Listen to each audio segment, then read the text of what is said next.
mengherankan adalah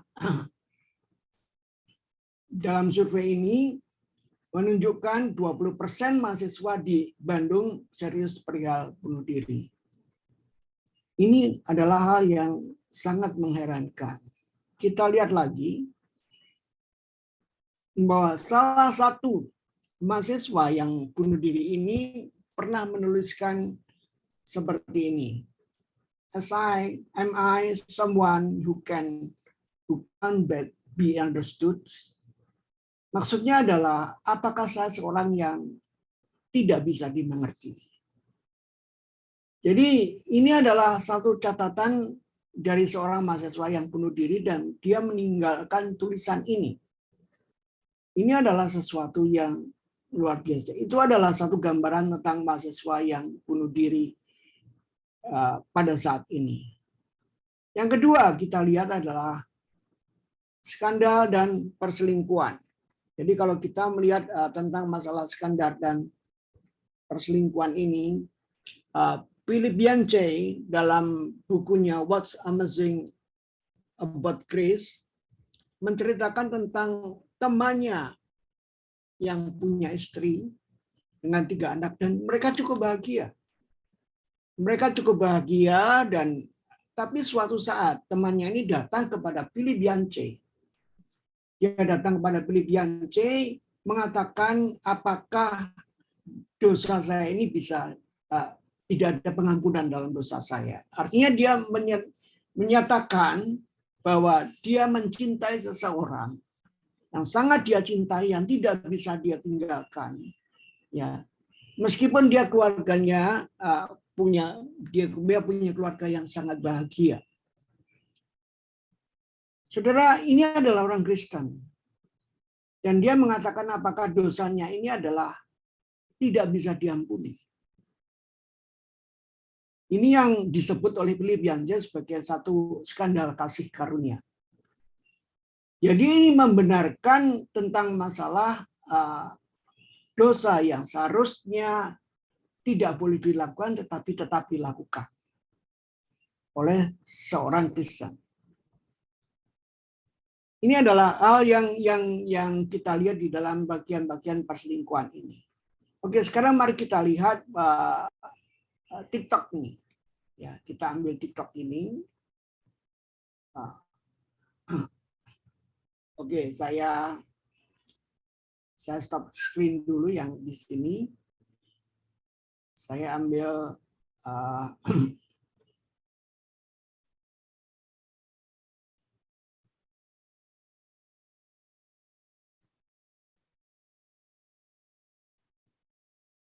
udah kelihatan ya.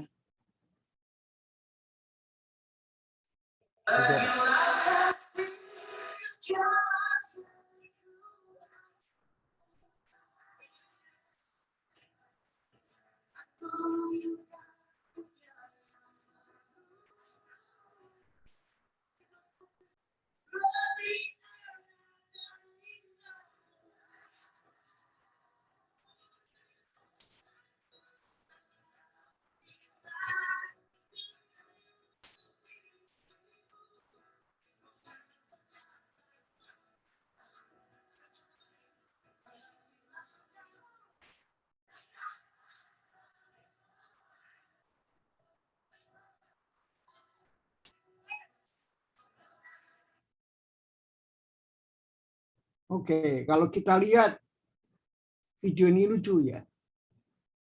Kejarlah selingkuhanmu. Saya berpikir bahwa apakah mahasiswa sekarang memang demikian, anak muda sekarang atau mahasiswa memang mempunyai filosofi yang demikian. Sampai kalau saya lihat catatannya dari pemuda ini di Facebook itu, banyak orang yang menginginkan TikTok ini karena mereka menyukai yang like itu luar biasa. Itu adalah satu contoh. Apakah memang filosofi itu ada sekarang pada setiap pemuda maupun mahasiswa di Indonesia? Kita tidak tahu. Survei yang menunjukkan. Tapi hal yang kita lihat di sini adalah bagaimana hasil survei Just Chatting. Indonesia sebetulnya jadi negara kedua di Asia yang paling banyak kasus selingkuh. Posisi pertama ditempati oleh Thailand dengan hasil survei 50% responden yang mengaku pernah selingkuh. Kemudian kita lihat juga 40% laki-laki dan perempuan di Indonesia mengakui pernah selingkuh dan mengkhianati pasangannya. Persentase tersebut membuat Indonesia menduduki peringkat kedua sebagai negara Asia dengan kasus perselingkuhan terbanyak. Kemudian kita lihat lagi dari ini adalah tentang mahasiswa sementara itu di Taiwan ini ada 30% di Taiwan dan Singapura yang mengaku berselingkuh. Di sisi lain, mahasiswa mendapatkan peringkat Malaysia mendapatkan predikat negara dengan penduduk yang paling setia karena hanya 20% responden yang mengaku selingkuh. Anak saya kemarin yang di New Zealand bilang bahwa kalau di Barat ini bisa lebih masalah perselingkuhan ini. Apakah hal ini merupakan hal yang benar-benar fenomena bagian ini? Kenapa manusia melakukan bunuh diri, tidak puas dengan keluarganya, dan lain-lain? Dan apa yang terjadi sebetulnya? Jadi kalau kita lihat bagian ini sebetulnya, kalau saya melihat inti dari semua yang terjadi di dunia ini, bukan hanya masalah perselingkuhan maupun bunuh diri, intinya satu, sebetulnya manusia membutuhkan kasih karunia. Oke, kita mulai dengan mengabarkan kasih karunia ini. Kita akan belajar dari Tuhan Yesus. Hal yang pertama kita lihat adalah dalam ayat yang kelima, 5, 6, dan 9. Yang pertama adalah kita harus berani masuk dan menerobos pada untouchable area. Jadi suatu area yang tidak tersentuh. Kalau kita lihat Tuhan Yesus, maka sampailah ia di sebuah kota Samaria yang bernama Sikar dekat Yusuf yang diberikan Yakub dahulu kepada anaknya Yusuf. Di situ terdapat sumur Yakub. Yesus sangat letih oleh perjalanan, karena itu ia duduk di pinggir sumur itu hari kira-kira 12 malam. Maka kata perempuan itu kepadanya, masakan engkau seorang Yahudi minta minum kepadaku seorang Samaria? Dalam kurung, sebab orang Yahudi tidak bergaul dengan orang Samaria. Saudara, peristiwa ini adalah peristiwa ketika Yesus mau pergi ke Galilea, kemudian dia harus melintasi Samaria. Ini adalah daerah Samaria, ini adalah Yudea, ini adalah Galilea. Jadi mau tidak mau Yesus harus melintasi bagian ini. Ini kalau kita lihat sebetulnya kasih Yesus kepada manusia melampaui segala permusuhan dan kedengkian manusia. Kenapa demikian? Sebetulnya yang kita lihat, kenapa Yesus berani masuk di dalam bagian tersebut? Karena masuk dalam area yang tak tersentuh tersebut adalah orang Samaria dianggap paling rusak oleh orang-orang Yudea yang religius. Kemudian kebanyakan orang Samaria ini dianggap sebagai orang kafir. Ya, jadi mereka memperlakukan orang Samaria ini seperti orang kafir. Meskipun orang Samaria adalah orang Israel. Jadi sejak kerajaan Israel itu pecah, maka bagian ini yang kemudian mempunyai satu kondisi yang seperti itu. Mereka bermusuhan. Orang Samaria anti orang Yahudi. Dia tidak pernah percaya pada kitab suci dan tidak menerima janji tentang Mesias dan menolak Allah di bait suci. Kemudian mereka juga mendirikan mezbah dan beribadah di Gunung Gerizim. Jadi kalau kita lihat pada bagian ini, kita bisa membayangkan bahwa Yesus ini adalah hal yang memiliki satu keberanian yang begitu menetrasi kepada daerah yang tidak tersentuh. Sehingga ketika dia minta minum pada bagian ini, kita bisa melihat bagaimana masakah engkau orang Yahudi minta minum kepada orang Yahudi. Kenapa Yesus memiliki pemikiran yang demikian? Karena dia melihat, dia mengasihi orang Samaria seperti dia juga mengasihi orang Yahudi lainnya. Dia merasa bahwa meskipun orang Samaria dan orang Yahudi itu bermusuhan, kasih dia kepada orang Samaria melampaui permusuhan yang ada antara orang Yahudi dan orang Samaria.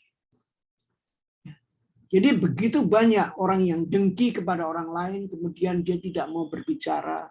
Bahkan suami istri, kalau sedang bertengkar pun, sebetulnya bahkan mulai dari dia tidak mau berkata-kata, pisah ranjang, kemudian sampai perceraian terjadi, ini terjadi dalam keluarga juga. Nah, di dalam kasus ini, hal yang membuat Yesus dengan orang Samaria itu mempunyai kondisi seperti itu adalah karena kasihnya. Karena dia merasa bahwa orang Samaria membutuhkan kasih karunia. Jadi kasih Yesus kepada manusia atau kepada orang Samaria melampaui segala permusuhan dan kedengkian manusia. Seringkali kalau ke mahasiswa, saya melihat satu hal. Mereka dalam persekutuan, bahkan dalam kepengurusan. Dalam kepengurusan dan di PMK.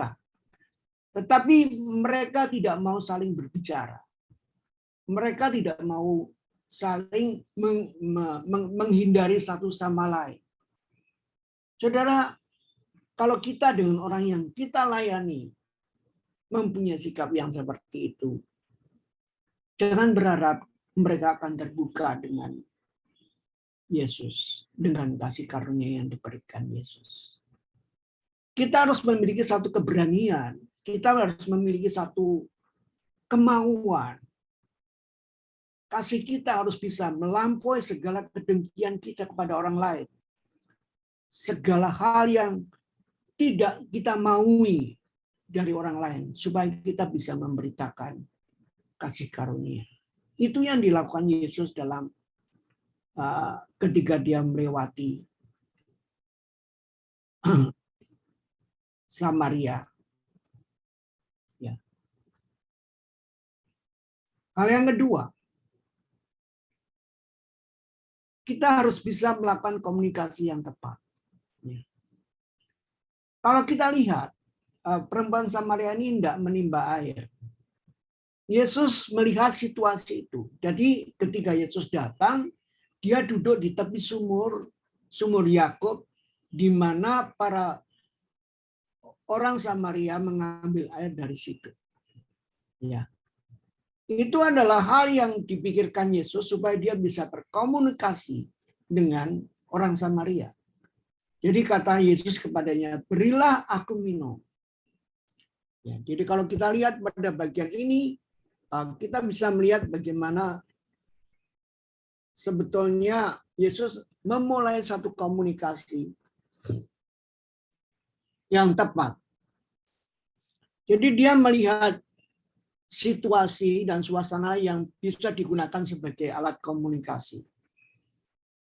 Dia tahu bahwa setiap orang Samaria akan datang ke situ mengambil air.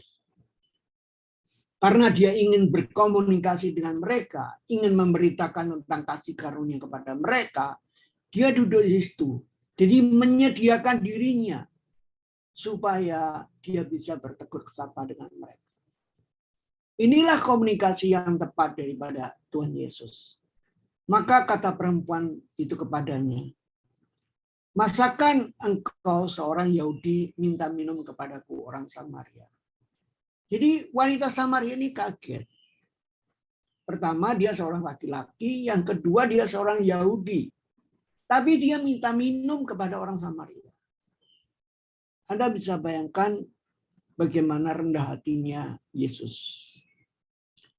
Tapi kasihnya kepada orang Samaria membuat dia sungguh-sungguh bisa menyatakan, bisa mempunyai keberanian untuk bicara dengan orang Samaria. Jadi dia melihat kebutuhan orang Samaria ini secara dalam.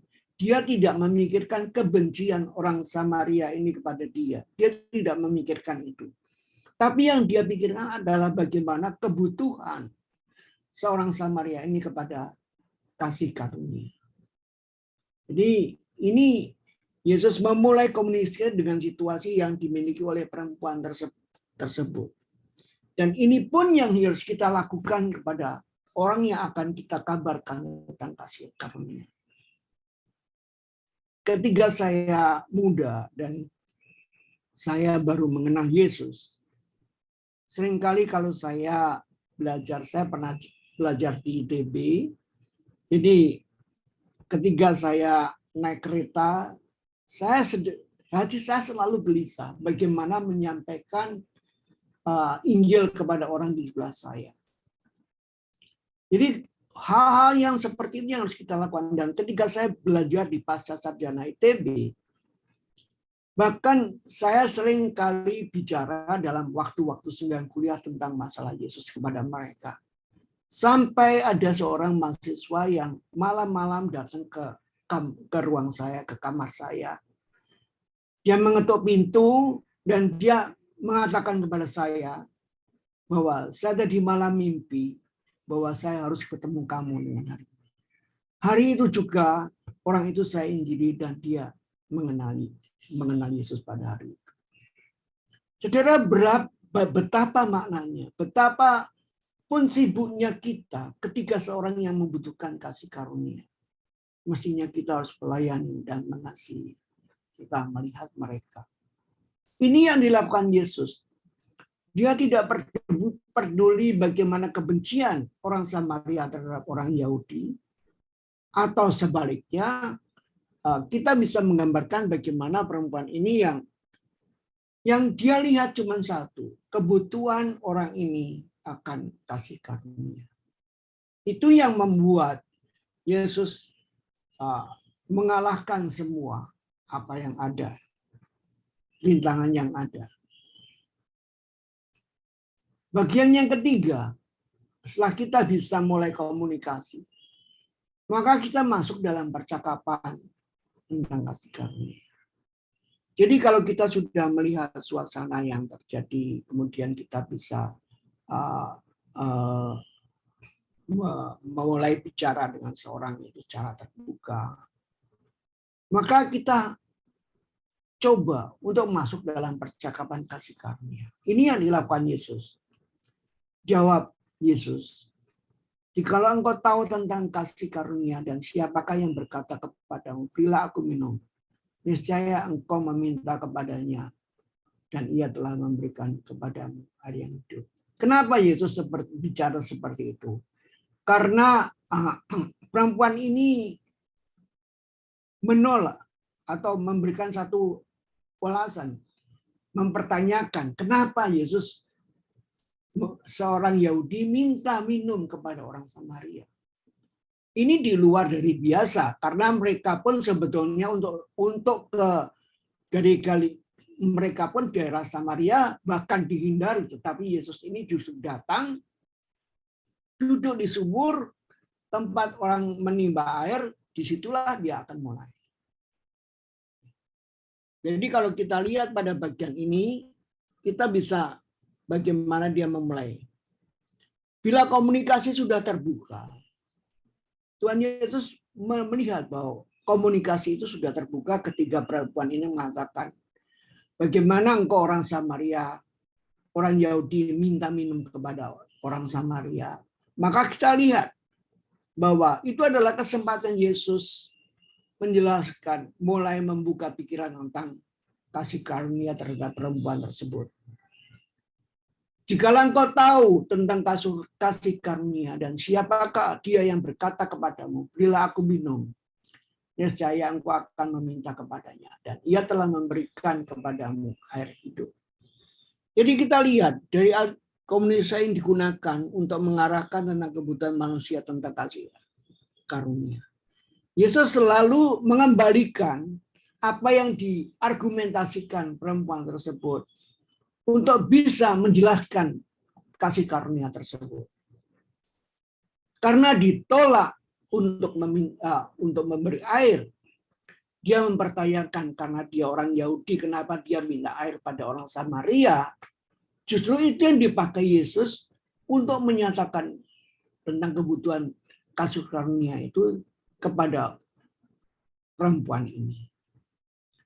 Dia mencoba itu digunakan sebagai kesempatan untuk membicarakan tentang kasih karunia kepada perempuan ini. Berilah aku minum, niscaya engkau telah meminta kepadanya. Ia telah memberikan, dan ia telah memberikan kepadamu air hidup. Kemudian kita lihat lagi selanjutnya. Yesus melanjutkan percakapan dengan kerendahan hati dan menghubungkan minum dengan kasih karunia. Kemudian kita lihat, Yesus mulai menyentuh tentang kebutuhan terdalam dari kasih karunia. Biasanya seorang yang menginginkan pengetahuan lebih lanjut, dia akan mempertanyakan. Itu sebetulnya satu kesempatan di mana kita bisa menjelaskan hal itu. Kata perempuan itu kepadanya, Tuhan, engkau tidak mempunyai timba dan sumber ini amat dalam. Dari manakah engkau memperoleh air hidup itu? Dia mempertanyakan, karena Yesus bicara tentang air hidup.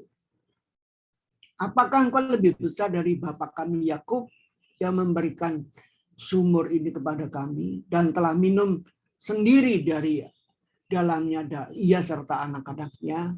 Jawab Yesus kepadanya, barang siapa minum air ini, ia akan haus lagi.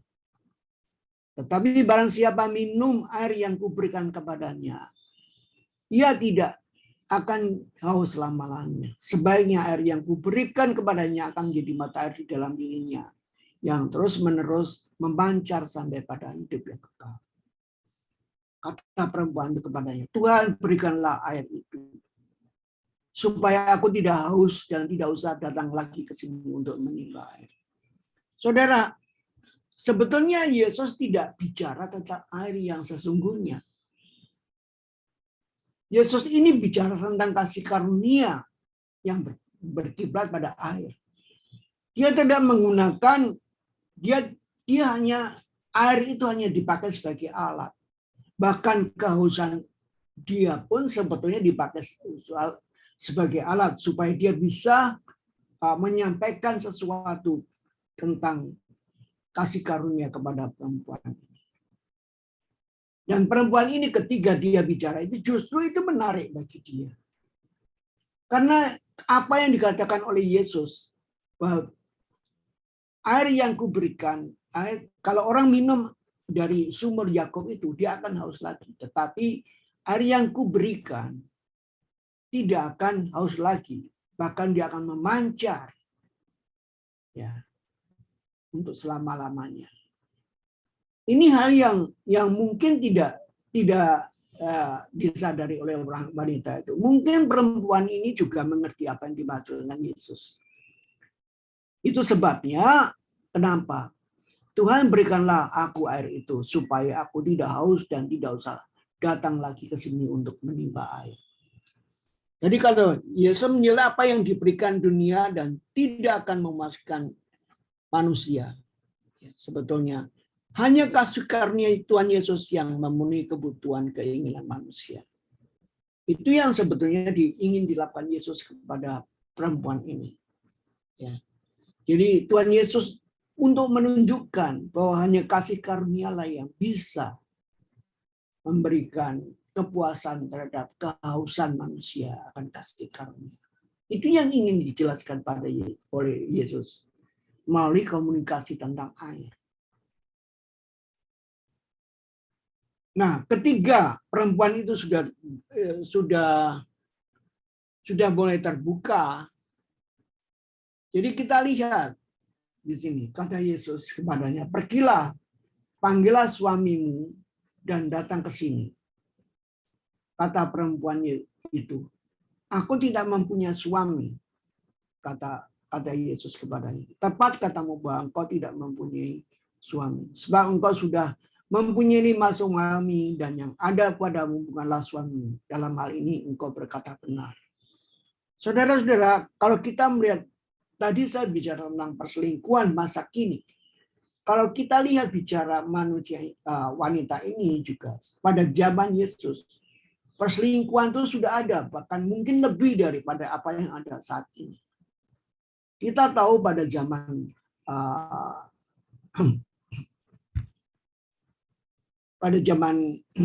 pada zaman Abraham bahwa mereka sudah melakukan hal-hal seperti ini.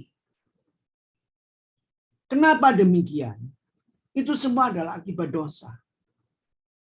Manusia bisa berselingkuh, manusia bisa bunuh diri dan tidak mengerti siapa dirinya, bahkan dia mengasihi diri sendiri karena dia tidak mengerti tentang siapakah Yesus sebenarnya di dalam hidup. Dan harus bagaimana dia hidup dia tidak pernah tahu. Demikian juga wanita ini. Mungkin dia kawin nikahnya itu hanya untuk memuaskan dirinya. Dan ternyata kita melihat sendiri, Yesus melihat sendiri bahwa wanita ini tidak pernah puas dengan suami-suami yang ada. Bahkan suaminya yang ada sekarang adalah bukan suaminya. Dalam hal ini engkau berkata benar, kata Yesus. Jadi sebetulnya intinya cuma satu, manusia berselingkuh. Manusia bunuh diri, manusia melakukan sesuatu. Ya. Intinya cuma satu, bahwa itu adalah akibat dosa. Manusia sebetulnya ketika dia jatuh dalam dosa, sebetulnya manusia sudah sakit jiwa. Ya.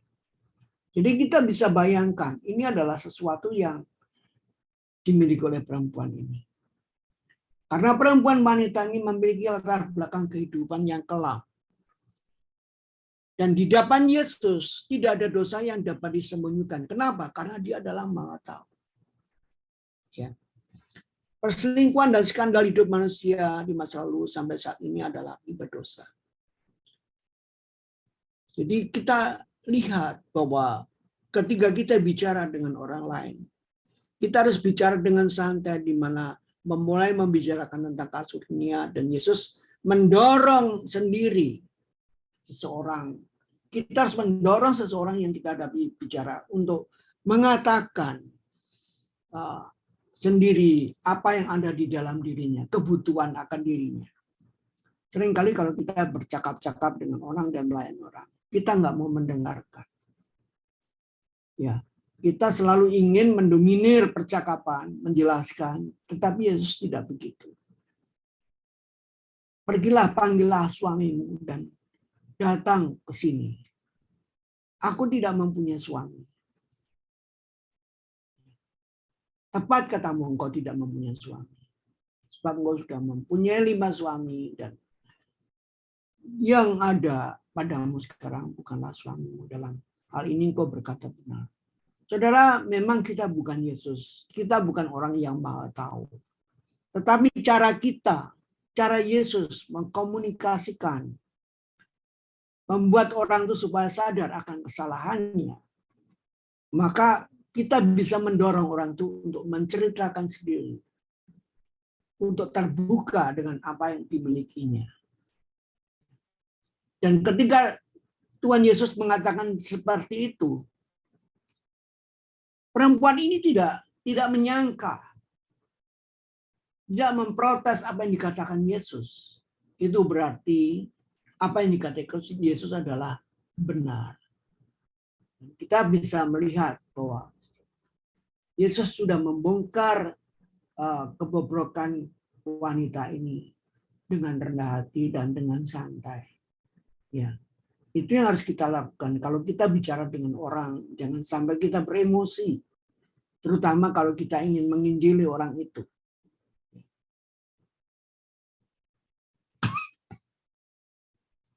Nah, setelah dia mulai terbuka akan dosanya, saudara, kita bisa melihat sekarang bahwa ternyata kata perempuan itu kepadanya, ternyata Tuhan nyata sekarang padaku bahwa engkau seorang nabi.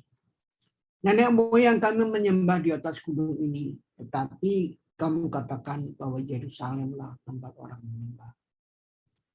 Kata Yesus kepadanya, percayalah kepadaku, hai perempuan, saatnya akan tiba bahwa kamu akan menyembah bukan di gunung ini, dan bukan juga di Yerusalem.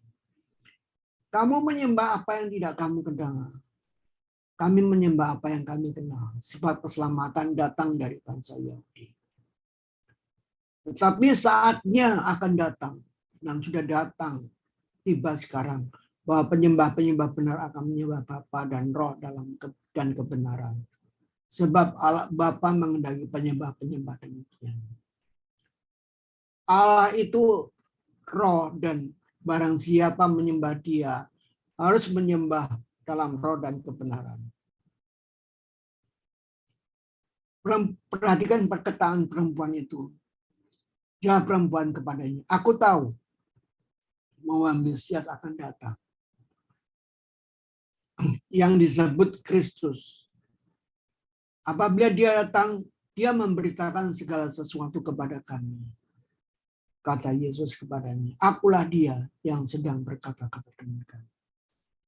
Saudara, ketiga orang sudah mulai terbuka. Kita bisa menantang orang itu, menjelaskan tentang Yesus yang sebenarnya siapa dan apa yang diperbuat dalam karyanya dalam hidup. Sehingga kita harus bisa memproklamasikan Yesus di dalam kehidupan orang tersebut. Akulah dia yang sedang berkata-kata dengan engkau. Jadi kesabaran Yesus terhadap orang ini luar biasa kalau kita lihat. Bagaimana dia secara perlahan mendorong orang itu bisa mengerti dengan baik. Ya. Nenek moyang kami menyembah di atas gunung ini, tapi kamu katakan bahwa Yerusalemlah tempat orang menyembah. Itu pun digunakan oleh Yesus untuk menjelaskan sebetulnya, ya, bahwa ada saatnya bahwa orang tidak akan menyembah Bapa, dan bukan di gunung ini maupun di gunung Yerusalem, maksudnya gunung Gerizim. Ya. Akulah dia yang sedang berkata-kata dengan engkau. Lalu Yesus menyatakan dirinya, akulah dia yang sedang berkata-kata dengan engkau. Saudara, nabi-nabi lain menunjuk kepada Yesus, menunjuk kepada Allah. Tetapi Yesus menunjuk kepada diri karena dia adalah Allah. Ya. Jadi itu yang diberitakan kepada perempuan ini oleh Yesus.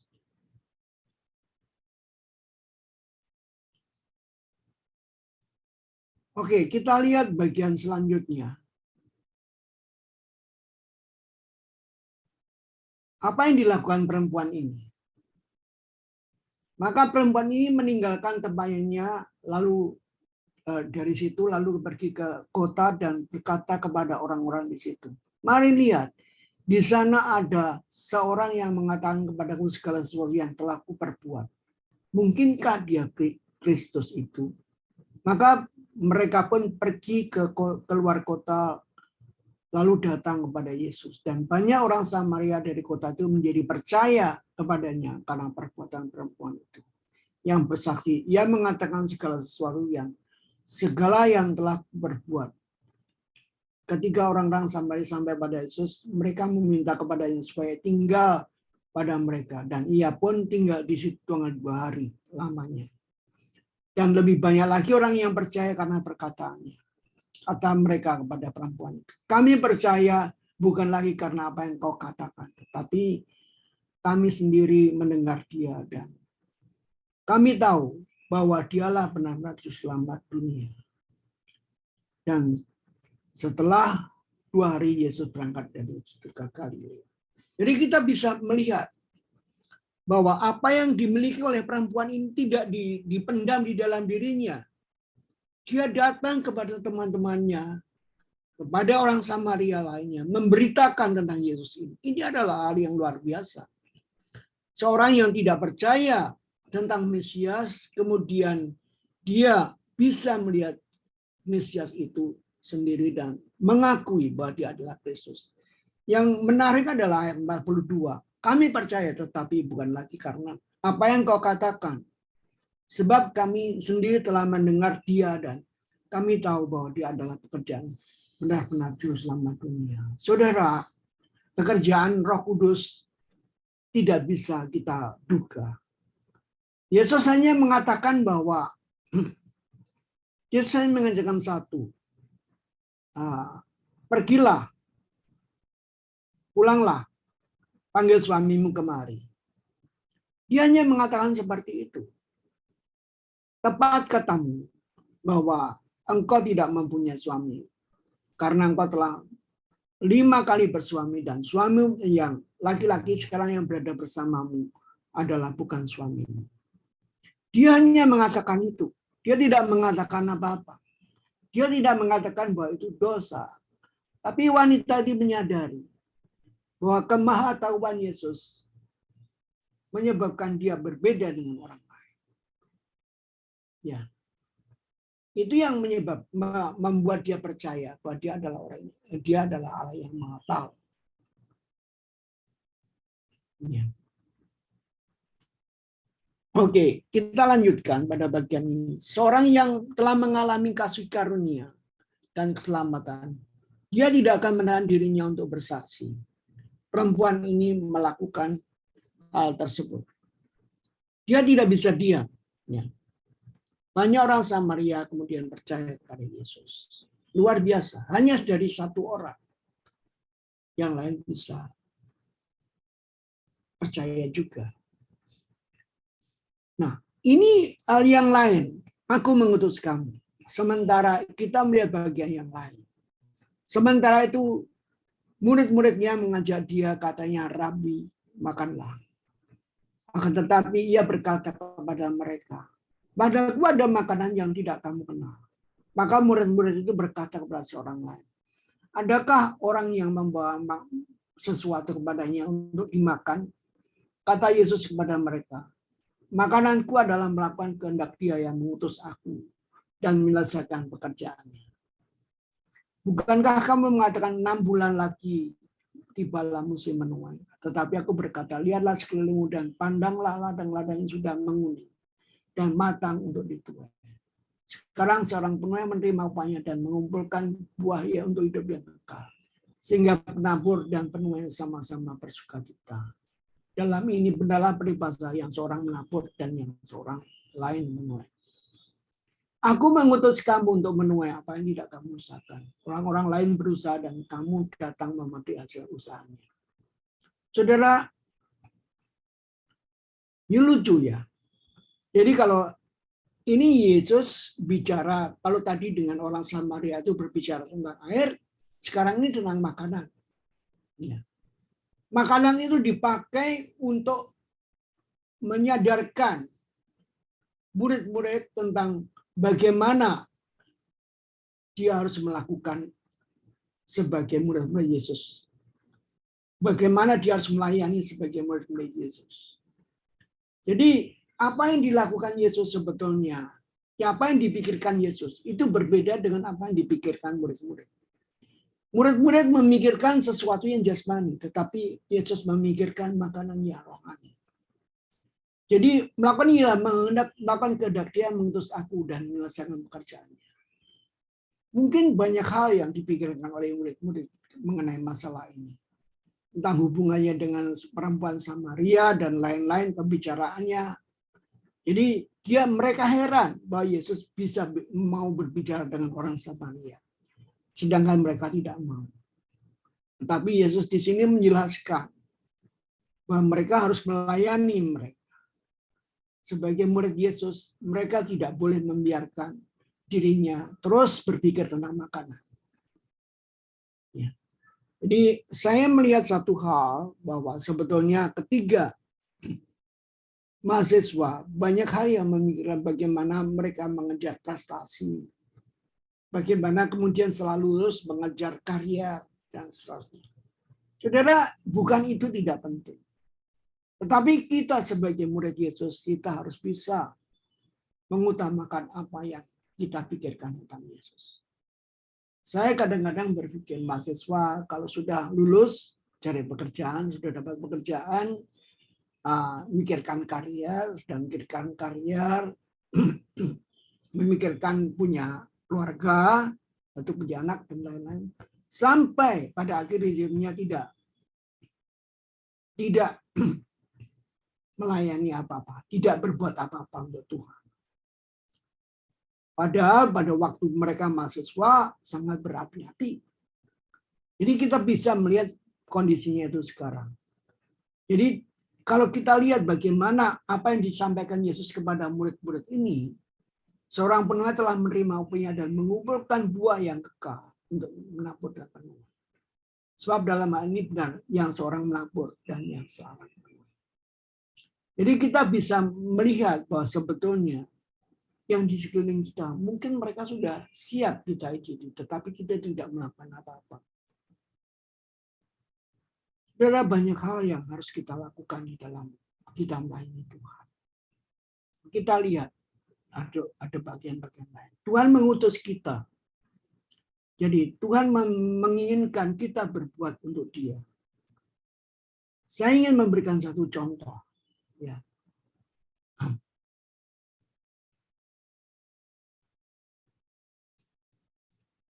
Ini adalah belajar dari seorang misionaris. Saudara, ini adalah seorang bernama James. Dia sudah 45 tahun di Indonesia. 45 tahun di Indonesia dan dia melayani di suku Sawi di Papua. Ya. Jadi bayangkan kalau dia 45 tahun, mungkin sekarang dia sudah berasa paling tidak 70 tahun. Kalau dia datang pada usia 25 tahun ke Indonesia. Karena dia datang sudah sarjana teologi, mungkin sudah sekolah di teologi sampai apa kita nggak tahu. Dan dia terbeban di suku Sawi. Sampai saat ini dia masih di sana. Dan dia telah memiliki pelayanan di bidang pendidikan, anak asuh, kesehatan, tanggap darurat, generasi damai, seni, PSK, dan senjata. Jadi ini semua adalah masalah yang ada di dalam Papua. Mereka semua ini membutuhkan kasih karunia. Dia datang kepada suku Sawi, dia datang ke Papua karena mereka membutuhkan kasih karunia. Saudara, orang-orang seperti ini mungkin kalau dia sekarang usianya 70 tahun, mungkin tidak lama lagi dia akan mati. Dan dia pernah berkata bahwa dia mempunyai satu penyakit yang tidak pernah disampaikan. Dia dan istrinya mempunyai satu penyakit. Anak-anaknya lahir di sana. Dan anak-anaknya ketika dia dibesarkan, hal yang dimiliki, bahasa yang dimiliki bukan bahasa Inggris, tetapi adalah bahasa Papua. Ya. Dan dia sudah mereka akan pergi. Tapi kalau tidak ada generasi yang meneruskan di Papua, Papua tidak akan bisa terinjil. Papua akan mati. Dan banyak hal yang akan berubah ketika hal terjadi. Demikian juga di negara kita, seluruh Indonesia akan terjadi hal yang sama. Nah, tiap tahun ada kurang dari 300 mahasiswa baru yang masuk di mana 300 diantaranya masuk ke PMK dengan berbagai masalah hidup mereka. Mereka mungkin membutuhkan kasih karunia. Mungkin kita tidak tahu apa yang ada di luar mereka, apa yang ada di dalam hati mereka. Kita tidak tahu bagaimana keluhan mereka. Kita tidak tahu bagaimana kondisi mereka. Tapi karena kita tidak pernah berkomunikasi dengan mereka, kita tidak mengerti mereka, sehingga kita tidak mempunyai hati kepada mereka. Saudara, ketika kita memiliki relasi dengan Yesus, kita harus seperti orang Samaria. Dia tidak bisa diam memiliki hal itu untuk dirinya sendiri. tapi justru dia ingin menyampaikan supaya orang lain juga mengenal, mengerti tentang kasih karunia yang diberikan Yesus kepadanya. Dan tidak kurang dari 22.000 mahasiswa total yang mungkin membutuhkan kasih karunia dan membutuhkan kebesaran hati kita untuk melayani mereka. Banyak hal yang terjadi. Apa yang terjadi pada mahasiswa ITB dan mahasiswa-mahasiswa yang bunuh diri? Mungkin tidak pernah terkomunikasi pada kita. Mungkin dia sedang menunggu orang yang memberitakan kasih karunia kepada mereka. Tapi karena diam, kita tidak akan pernah mengerti dan tiba-tiba terjadi sesuatu yang tidak kita inginkan. Saudara, itu yang sebetulnya ingin saya sampaikan. Jadi di TPKK ini, ketika Anda mau di PMK ini, ketika Anda ingin melayani orang lain, Anda harus mempunyai satu hati yang seperti Yesus. Harus mempunyai hubungan dengan Yesus dan mempunyai hati seperti Yesus. Tanpa itu tidak mungkin semuanya. Banyak orang yang mempunyai tidak melayani tetapi tidak mengerti apa arah dalam hidupnya. Apa arahnya? Kenapa dia melayani di PMK? Tetapi pagi ini kita bisa belajar dari Yesus. Bahwa kita dilayani untuk memberitakan kasih karunia kepada orang lain. Mungkin mereka sedang menunggu kita. Mereka sedang menunggu tentang pemberitaan kasih karunia yang tidak pernah kunjung datang. Yang tidak pernah kunjung kita komunikasikan. Itu sebabnya kita harus melakukan itu kepada mereka. Kiranya di CPKK ini banyak orang yang mempunyai hati seperti Yesus dalam melihat kebutuhan orang lain. Yesus mulai dengan kebutuhan dia. Yesus mulai dengan orang yang membenci dia. Yesus mulai dengan apa yang tidak diinginkan orang dilakukan oleh dia. Dan kita harus melakukan hal itu. Saya kira itu yang bisa saya sampaikan pagi ini. Mari kita berdoa. Tuhan Yesus, terima kasih atas kasih Tuhan kepada kami. Kami ingin Engkau menolong anak-anak-Mu dalam melayani. Mungkin banyak orang Tuhan yang sedang menunggu pemberitaan tentang kasih karunia. Sedang mengalami masalah tentang kasih karunia. Sedang bergumul untuk berbuat sesuatu yang tidak sesuai dengan apa yang Tuhan inginkan. Kami ingin anak-anak-Mu di CPKK yang ingin melayani. Kau beri hati seperti Engkau. Kami ingin agar mereka sungguh bisa melihat apa yang menjadi rencana-Mu dalam hidup mereka. Kiranya Engkau memberkati mereka, melengkapi mereka, membesarkan hati mereka supaya mereka kuat. Dan juga meneruskan apa yang telah Tuhan lakukan. 2000 yang lalu, 2000 tahun yang lalu. Untuk orang-orang yang membutuhkan. Terima kasih Tuhan Yesus. Dalam nama-Mu kami berdoa dan mengucap. Amin. Oke, saya serahkan kepada Chairman. Baik, terima kasih Prof. Indarto atas firman Tuhan yang tadi disampaikan. Kiranya bisa menjadi bekal kehidupan bagi setiap kami, Pak. Dan mungkin ini kalau semisal dibuka sesi tanya jawab, apakah Prof. Indarto berkenan, Pak? Silakan. Oke. Buat teman-teman, kalau semisal ada yang ingin ditanyakan ke Prof. Indarto, bisa langsung resen aja ya. Aku kasih waktu.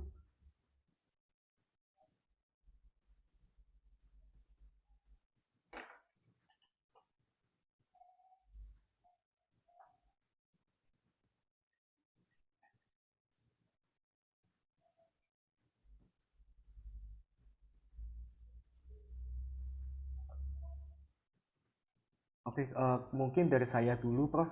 Saya ada pertanyaan. Jadi, kalau kita kan nanti akan diutus jadi pembina kelompok kecil nih, Prof. Nah, itu bagaimana cara kita supaya bisa memiliki hati yang tulus ya, Prof. Hati yang sungguh-sungguh untuk melayani. Mungkin begitu. Ya, sebetulnya kalau kita bicara tentang masalah hati kita kepada orang lain, ya kita yang pertama yang harus kita lakukan adalah bagaimana hubungan kita dengan Tuhan ya yang paling utama. Karena roh itu bekerja dalam diri kita, tidak kita duga. Tapi roh itu yang akan menjelaskan kepada kita. Roh Kudus itu yang akan menjelaskan kepada kita. Yang membuat kita mengasihi orang lain. Hal yang terutama adalah komunikasi dengan orang lain. Saya ketika melayani mahasiswa dalam satu persekutuan, biasanya saya dulu ada perpustakaannya. Jadi ada perpustakaan, saya lihat bagaimana mereka membutuhkan buku-buku yang dia baca. Mungkin kita bisa mulai kesulitan tentang mata kuliah. Kita bisa melihat tentang masalah apa yang ada di dalam keluarga. Apapun bisa kita pakai untuk komunikasi. Dari situlah kita mulai bercakap-cakap. Jangan memaksa untuk masuk sebelum dia terbuka. Itu yang perlu kita lakukan. Jadi kalau kita nggak komunikasi, tidak bergaul dengan mereka, kita tidak akan mengerti. Kita tidak akan mempunyai hati. Jadi kita harus bergaul sebanyak-banyaknya dengan mereka. Menolong mereka, berhadapan dengan mereka, supaya kita bisa mengerti apa yang mereka butuhkan dalam hidup mereka. Saya kira itu yang permulaan yang perlu kita lakukan. Kemudian kita mulai, kalau mereka sudah membuka diri, kita mulai mendoakan dan berpikir untuk mereka. Jadi itu yang harus kita pikirkan bersama. Jadi ketika saya,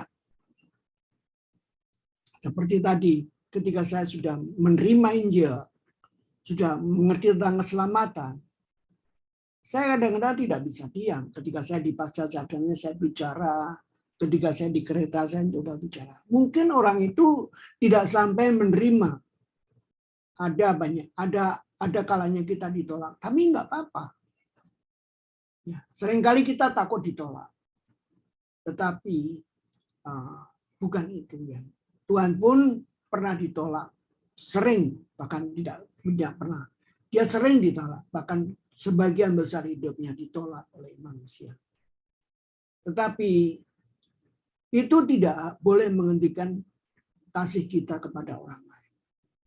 Jadi karena kita sudah memiliki kasih karunia, maka itu yang akan kita pakai.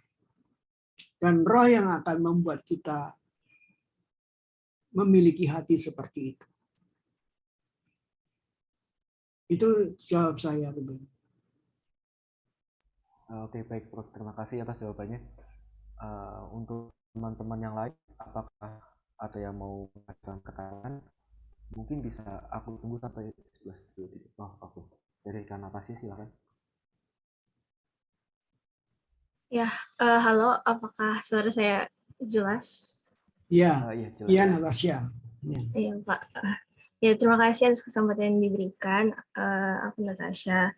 Di sini aku mau bertanya soal yang saya menarik tadi di awal gitu, Pak Indarto membahas soal bunuh diri begitu, dan rasanya banyak juga kalau teman-teman begitu yang kalau ada masalah gitu sering bercanda soal bunuh diri gitu, entah itu serius atau enggak. Tapi sebenarnya pertanyaan saya bukan di arah situ, tapi lebih ke untuk orang-orang yang misalnya dalam menghadapi masalah gitu, mereka tuh cenderung mengisolasi diri gitu, Pak. Jadi kalau misalnya dia ada masalah, lebih sering ditanya gitu, lebih sering menutup diri dan menjauh gitu. Kalau misalnya dari Pak Indarto, itu apakah ada, bagaimana cara kita menghadapi orang-orang yang seperti itu? Kayak bagaimana kita bisa merangkul mereka atau gimana. Soalnya itu juga menjadi salah satu concern saya sebagai kalau misalnya diizinkan untuk menjadi PKK begitu untuk menghadapi AKK atau adik-adik yang seperti itu. Terima kasih. Gitu, Pak. Ya, Natasha, saya kira memang memulai sesuatu itu tidak mudah ya. Tetapi sekarang ini kita di zaman sekarang ini alat komunikasi itu begitu banyak dan banyak cara. Misalkan kita bisa melakukan WA kepada mereka, mengajak makan dulu. Jadi mengajak apa yang dia suka, apa yang dia mau. Jadi kalau bisa kita atau kegiatan sekolah, kita ajak kegiatan yang lain maupun yang bisa kita lakukan. Itu yang pertama. Jadi dia harus terbuka dulu, terbuka berteman dengan kita dulu. Mau berteman kita dengan kalau kita mau berteman dengan kita, nanti dia suatu saat akan lupa. Jadi harus sabar ya di sini. Sampai dia menyatakan apa yang dia inginkan di dalam kehidupan ini apa sebetulnya masalah dia, itu yang harus kita pikirkan dan kita harus sabar untuk menjelaskan hal itu. Tapi itu tidak bisa terjadi dengan sekaligus, itu terjadinya secara bertahap. Jadi dulu waktu saya memulai kelompok ITS, ya jadi kelompok ITS ini sebetulnya dulu ngendonnya di Laharoi, Yayasan Persekutuan Laharoi. Sebetulnya ngendonnya di sana dan setiap kali saya masuk kelompok PA selalu ada seseorang yang jadi kalau kelompok PA pun sebenarnya bisa kita jadikan satu sarana kalau mereka sedang berada di situ. Jadi seringkali orang yang saya masukin di situ mereka ada yang beberapa yang lahir baru yang percaya kepada Yesus kemudian. Bahkan ada seorang Muslim yang dibawa temannya Kristen itu bisa mengakui pada kondisi seperti itu. Tapi kita harus pelan-pelan di situ. Dalam pembicaraan kita pun kita harus sabar. Jadi kita harus be a friend dulu. Menjadi seorang teman yang baik bagi dia. Ya. Tapi saya sarankan jangan laki-laki ya. Sebaiknya kalau laki-laki serahkan pada teman yang laki-laki. Sebaiknya teman perempuan seperti itu.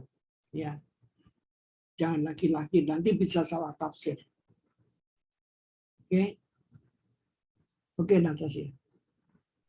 Ya, baik. Terima kasih Pak. Ya. Jawabannya. Oke, mungkin teman-teman masih ada yang ingin ditanyakan lagi, bisa langsung reaction aja.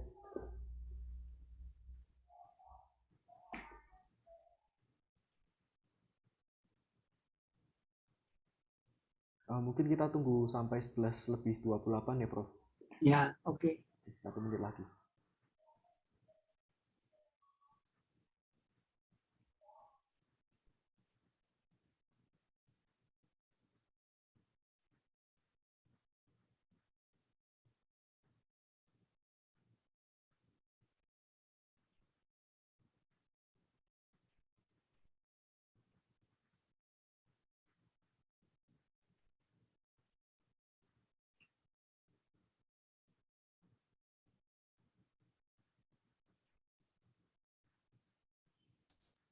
Ya, Renanda ya. Kamu ngomong sesuatu, teman bertanya. Itu masih mute ya. Ya Pak, saya ingin bertanya, mungkin tadi saya kurang dengar. Tadi di Yohanes 4 ayat 31 sampai 38 di ayat 38, aku mengutus kamu untuk menuai apa yang tidak kamu usahakan, orang-orang lain berusaha dan kamu datang memetik hasil usaha mereka. Yang di situ saya kurang paham. Kenapa? Yang di situ saya kurang paham. Ya, kalau kita lihat sebetulnya yang sudah menginjili pertama adalah Tuhan Yesus dan juga orang-orang itu kasus khusus ya. Jadi artinya kasus itu hanya terjadi dalam situasi orang Samaria. Karena orang-orang Samaria ini yang sebetulnya ada perempuan Samaria ini sudah menginjili kepada mereka, termasuk Yesus sudah menginjili kepada mereka. Mungkin banyak yang belum terjangkau. Mungkin banyak yang belum mengerti tentang Yesus. Itu sebabnya Yesus mengatakan bahwa aku mengutus kamu apa yang tidak kamu usahakan. Jadi sebetulnya murid-murid ini sebetulnya sudah harus sadar bahwa orang Samaria ini sudah siap untuk menerima Injil, sudah terbuka. Jadi dia tinggal ngomong kepada mereka sehingga mereka bisa mengerti apa yang mereka lakukan. Sehingga mereka tinggal melayani, tinggal memetik buahnya. Jadi namanya artinya mereka sudah ada pra penginjilannya dulu. Kemudian mereka tinggal melanjutkan hal itu. Ya. Itu maksudnya. Jadi mereka kan sudah diinjili orang Samaria dan mungkin teman-temannya yang selama Yesus berada 2 hari di situ, kita bisa membayangkan bahwa di situ banyak orang yang sebetulnya ingin menerima kasih karunia itu. Ya. Dan mungkin yang tidak terjangkau oleh Yesus pun ingin juga. Itu sebabnya Yesus sudah melakukan hal itu. Dan itu memang khusus untuk orang-orang Samaria. Tidak untuk semua kita. Tapi yang jelas Tuhan telah mengutus murid-muridnya supaya mereka menjadi orang Samaria. Itu Renanda jawaban saya. Baik, terima kasih atas penjelasannya, Prof. Oke. Oke, baik, baik Prof. Mungkin 3 penanya sudah cukup ya, Prof. Bisa kita lanjut ke selanjutnya. Oke. Baik, selanjutnya buat teman-teman ada pengumuman yang akan disampaikan oleh Kak April. Bisa dipersilakan Kak April.